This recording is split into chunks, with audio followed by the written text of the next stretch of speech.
नीतीश कुमार बिहार की राजनीति के माहिर खिलाड़ी माने जाते हैं। एनडीए 2 में नीतीश कुमार की एंट्री हुई। नतीजा हुआ कि पहले जीतन राम मांझी और उसके बाद उपेंद्र कुशवाहा बाहर हो गए। देखिए, उपेंद्र कुशवाहा जी चुनाव में हार चुके थे। उन पर दबाव था कि उनका दल टूट चुका था, उनके साथ मजबूरी थी। लेकिन हमारे राष्ट्रीय अध्यक्ष श्री जीतन राम मांझी के पास कोई मजबूरी नहीं। उन्होंने स्पष्ट कहा है कि चांद सूरज पूरब से पश्चिम को रोक सकता है, लेकिन मेरा जो विचार है, अटल विश्वास है कि मैं अपना दल को कभी विलय नहीं करूंगा। मैं अपना दलितों का दल है, मैं दलितों का दल चला रहा हूं।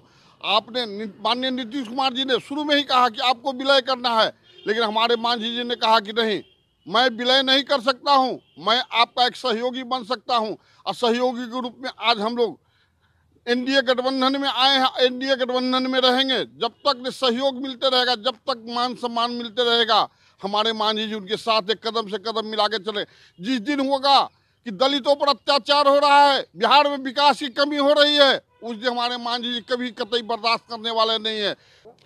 देखिए, बिहार में विकास का प्रतीक एनडीए है और एनडीए के नेता माननीय श्री मुख्यमंत्री नीतीश कुमार जी हैं और श्री तारकेश्वर प्रसाद जी उप मुख्यमंत्री हैं।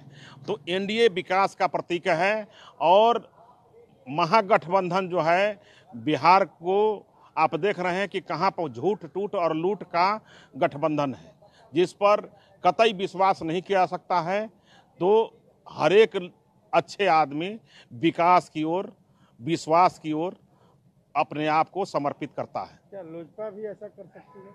देखिए, मैं कौन कर सकता है इस पर मैं नहीं कर सकता हूं, लेकिन हर भला आदमी, हर विकास, बिहार के हित में विकास करने वाले व्यक्ति एनडीए के साथ है।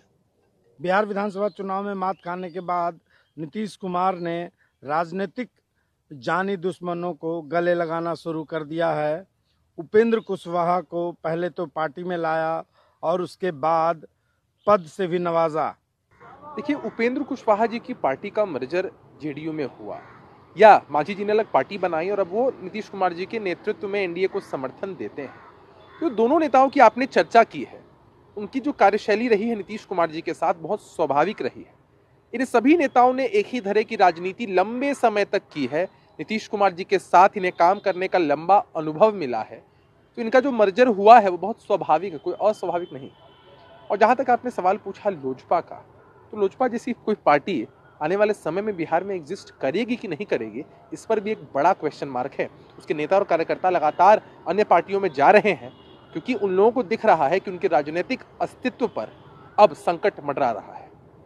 और श्याम रजक से लेकर के, श्याम रजक कभी आरजेडी में हुआ करते थे, आपने देखा होगा कि किस तरह से नीतीश कुमार जी को वो टारगेट किया करते थे और कैसे श्याम रजक जी को ये अपने पाले में ले आए, बजाते उनको उन्होंने मंत्री पद दिया, कैसे उनको संतुष्ट करने की, तुष्ट करने की कोशिश इन्होंने की।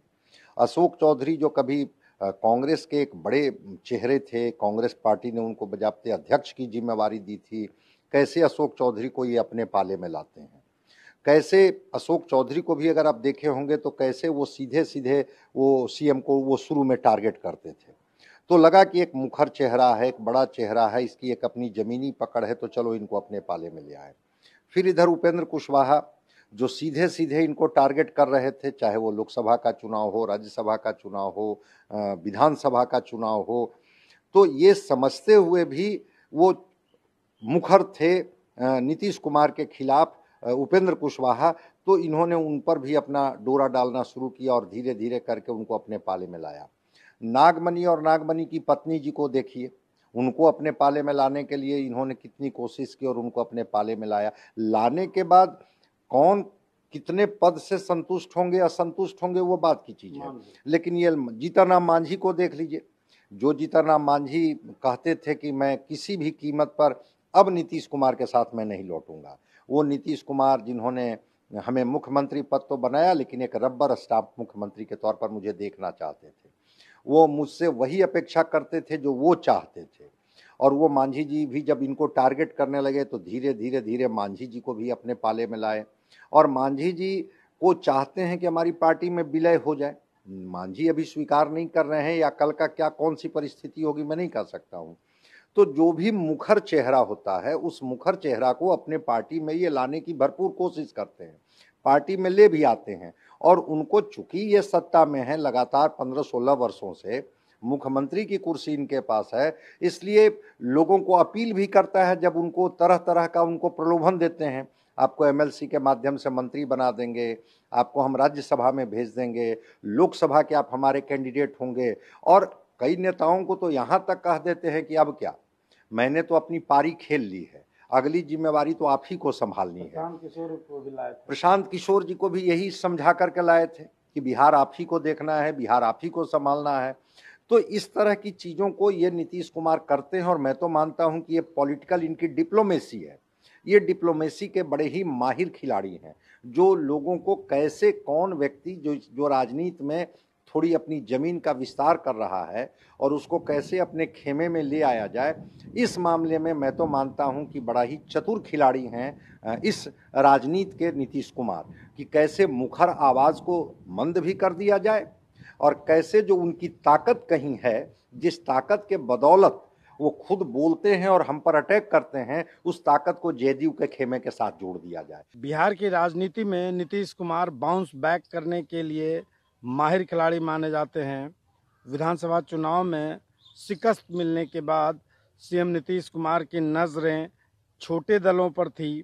पहले जीतन राम मांझी पर विलय को लेकर डोरे डाले, उसके बाद उपेंद्र कुशवाहा पर दाव चला गया, उपेंद्र कुशवाहा ने मंजूर कर लिया। अब देखना ये दिलचस्प होगा कि नीतीश कुमार के अगले निशाने पर कौन दल हैं। रंजीत, ईटीवी भारत, पटना।